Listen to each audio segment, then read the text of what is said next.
Саламатсыздар ма оқушылар және көрермендер. Бүгінгі тақырыбымыз жай бөлшектерді көбейту және бөлу. Алдыңғы тақырыптарда қосу мен азайтуын өткен болсақ, енді көбейту мен бөлу, көбейтуден бастайық.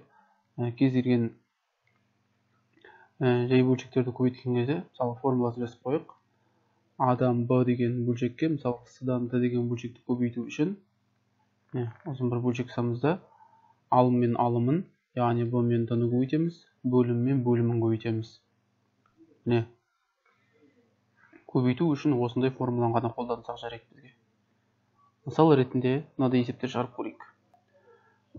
Мысалға мына екі бөлшекті көбейту үшін ұзын бөлшек санын алым мен алымын 8 мен 21-ді көбейтемін, 7 мен 64-ті көбейтемін. Сосын мына жерде енді қысқаратындар болса, алдында бөлшектерді қысқартып үйрендік қой. Сол қысқаратындар болса, мына алым мен бөлімнен қарайсыздар ғой. Алым мен алым, бөлім мен бөлім қысқартып қойып жүрмейміз тек. Ондайға тірі жүрмеңіз. Алым мен бөлімде мысалы 7 мен 21-ді қысқарту болады. Екеуі де 7-ге бөлінеді. 7-ні 7-ге бөлсек 1, 1-ді жазбай қойын. 21-ді 7-ге бөлсек 3 болады. 8 мен 64 екеуі де 8-ге бөлінеді. 8 8-ге бөлсек 1, 64 8-ге бөлсек 8.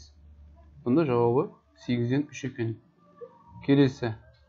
Тағы да солай алым мен алымын жазам. 18 көбейту 24, бөлім мен бөлімі 27 көбейту 54.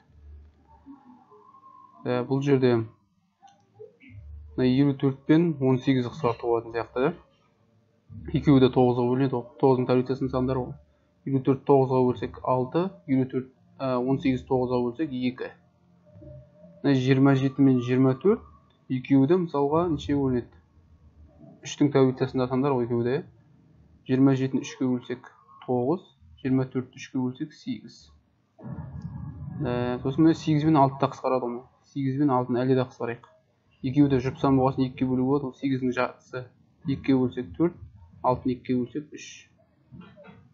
Баса қысқаратын ештеңе жоқ сияқты. 9 мен бөлімде қалған сандарды көбейтіп қоямын. 27. Алымда қалған сандарды көбейтіп қоямын. 2 мен 4-ті 8. Сонда 27-ден 8 болады екен. Жалпы сонда екі бөлшекті бір-біріне көбейту үшін алым мен алым, бөлім мен бөлімін көбейтсек жеткілікті. Егер қысқаратындар болса қысқартып жібереміз, ал қысқармайтындар болса бір-біріне көбейте қоямыз. Жақсы. Енді бөлуге көшейік. Екі бөлшекті бір-біріне бөлу үшін формуладан бастайық. Адам Б мен С-дан Д-ға бөлуім керек. Адам Б мен Адам Б-ны С-дан Д-ға бөлу керек болса, бұлай жасаймыз. Мына бірінші бөлшекті көшіріп қоямыз. Адам Б дегенді.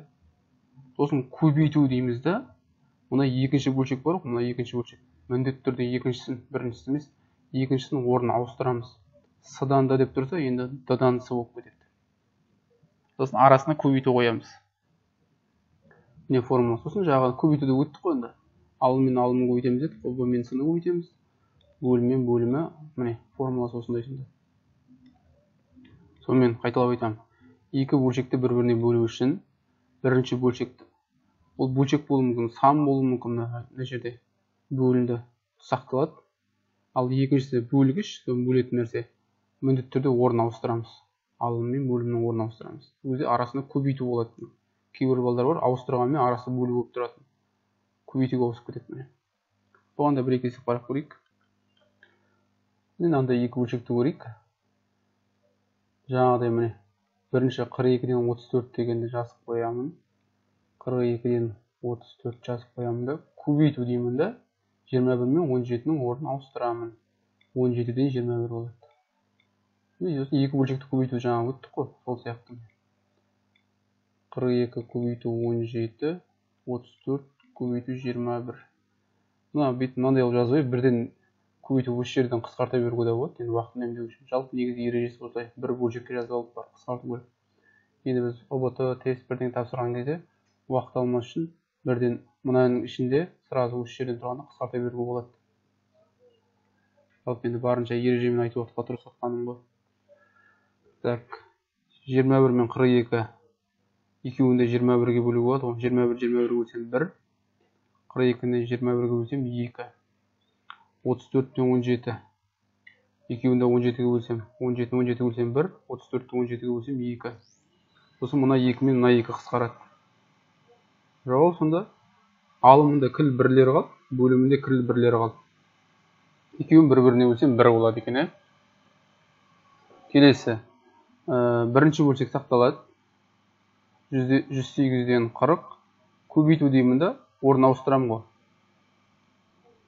60-тан 90. Сосын осы жерден қысқарта берейік бірден, ә? Бір бөлшек жазбай ақ қояйық.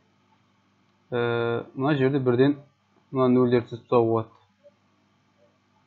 Сосын 108 мен 9 бөлінеді. Так, 9 9-ға бөлсек 1, 108-ді 9-ға бөлсек 12. Так.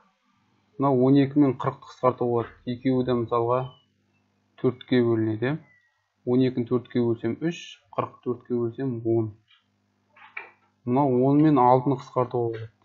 10-ды 2-ке бөлсем 5, 6-ны 2-ке бөлсем 3. Шатысып кетпейік. Міне алымында 5 пен 1 қалды, міне. Екеуін көбейтсек 5.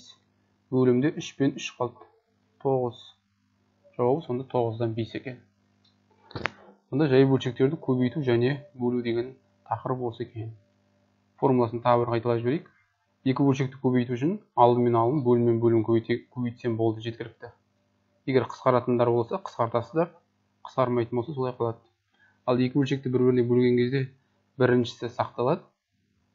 Көбейту дейміз де, екіншісі бөлшектің орнын ауыстыра қоямыз. Сосын ары қарай көбейтудің ережесін шығарамыз. Назарларыңызға рахмет.